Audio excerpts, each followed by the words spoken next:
Well, the memorial service is over, but the controversy is just beginning over pop star Michael Jackson.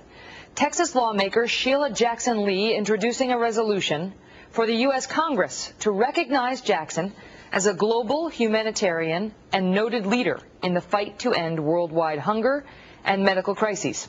And the Reverend Al Sharpton is now calling for a Michael Jackson stamp.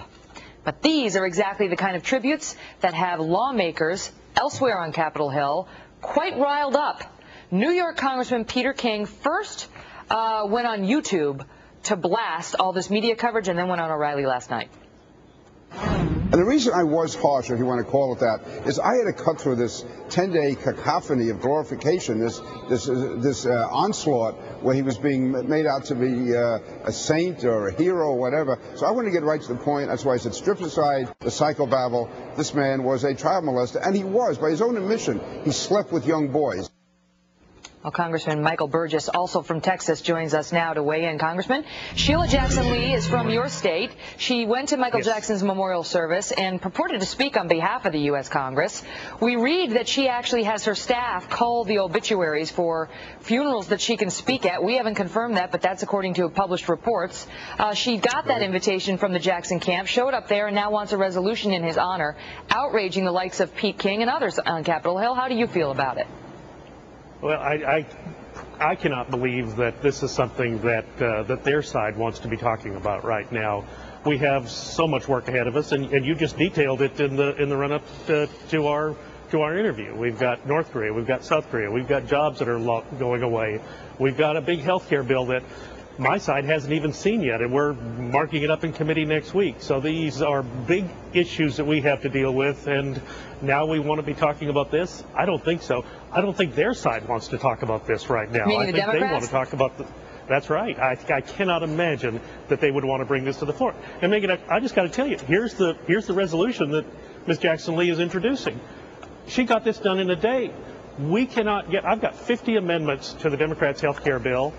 I can't get those through Legislative Council because of the backlog there. How does she get this bill through in such record time, less than 24 hours? The Democrats can't even give us a copy of their health care bill to look at this weekend because Legislative Council is so backed up with health care bills. How does she get this through in such a short period of time? That's what's got to be offensive to the American people. Well, she doesn't have it through, right? Didn't she just draft it up, and now she's going to have to ask you all to vote on it?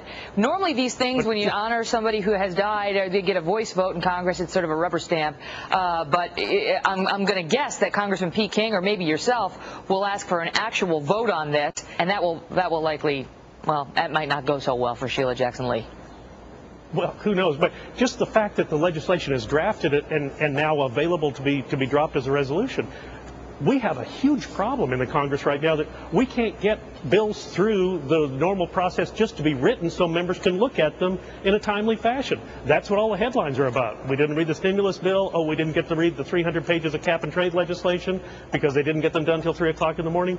This is a huge problem. How do you get something like this through so fast? Why is it assigned such a high priority? Right. And again, I cannot believe the speaker is going to touch this with a 10-foot pole. Well, now it's House Resolution 600, and she's proposed it in front of the House Foreign Affairs Committee, of all things. I think they've got other things to deal with. But let me ask you about this Michael Jackson mania, because you got Sheila Jackson Lee going up there calling for this House resolution to honor him. Now you've got Reverend Al Sharpton saying he deserves a commemorative stamp that is, you know, an honor reserved for certain Americans. And he is saying, Reverend Al Sharpton is saying that this is a disgusting double standard, a disrespectful double standard in the news coverage of Jackson's death versus the entertainers like Elvis and Frank Sinatra, saying that he should be essentially honored by those of us in the media the way Elvis and Frank Sinatra were. Do you see a distinction between Michael Jackson and those types of performers? Yeah, I wasn't here when Elvis died. I was just a regular guy doing my job. Look, I've been trying to get a stamp for veterans that would actually return a little money to helping people who've been injured in defending our country, and I can't get that through. It's again, it's offensive to me that we would rush a Michael Jackson stamp through when we can't get a stamp through that would actually honor our veterans who've been defending our country and help people who've been injured in the process. We've got our priorities mixed up here, and again, people see that, and that's one of the problems we have right now with our very low approval ratings. We're working on stuff that is of no consequence to people. Yeah, well, Congressman Pete King has come under fire since he made but basically, so our viewers know, he came out over the July 4th weekend and said, this media coverage of this Michael Jackson thing is ridiculous. And he called him a pedophile, and he called him a child molester, and then Reverend Al came out, and others came out and criticized him. And you had...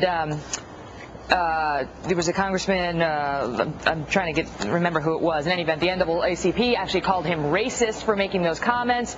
Reverend Al came out last night, Congressman, and he tried to put this in perspective, saying why we should be revering Michael Jackson in this way and answering your concerns about why we should be wasting time with a postage stamp and so on. Here's what he said.